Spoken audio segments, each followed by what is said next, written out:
li xew Mali c'est à regretter mais réew moo xam ne sécurité des personnes et des biens ñi fa askan bi teg mënuñ suñ ko yor il faut le dire ba pays étrangers di intervenir tubaab bi benn. Deuxième chose, ce principal opposant qui n'est pas ton ennemi il est kidnappé xamuñu fu mu nekk ngay organiser ay élections législatives man je le dis comme je le pense. Troisièmement, pendant que tout va mal on voit ta famille en train de faire la bambaloa aux îles Baléares. Bu fekkee c'est une solution il faut y aller. Je suis très clair dans ce que je dis. Le peuple malien dañ doon souffrir. Je sais pas que je suis en train de faire la promotion des coups d'État non dama ne le peuple ak limal man je donne des cas concrets. moo tax boobu ñu demee Mali pour régler ce problème vous voyez commencer à tourner. Même le président Ibeka a dit hier que moi je ne retournerai pas aux affaires. Gis nga nit da ngay topp lu sa peuple bëgg. Le peuple malien est avec ce qui s'est passé.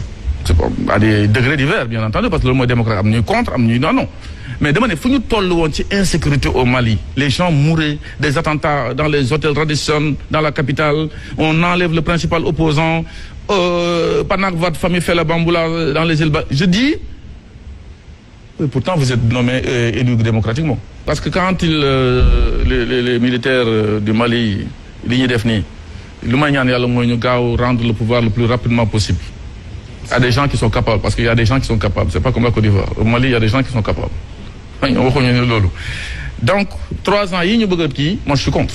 Souvent ce sont les textes qui nous mènent vers des choses yoo xam ne trucs soyons dans des logiques soyons dans l'éthique soyons du côté du peuple.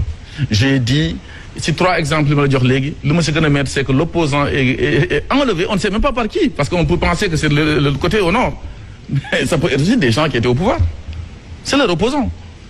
Malgré ça, au lieu de surseoir, on organise la bamboula politique avec des élections législatives. xam ne moom dañ koy écarté moo tax gars yi boobu ñu ñëwee d'ailleurs avec l'imam ko c'était des conditions posées annuler ces élections là. gis nga lu set boo ko bëggee raxasaat da nga koy tilimal dégg nga de.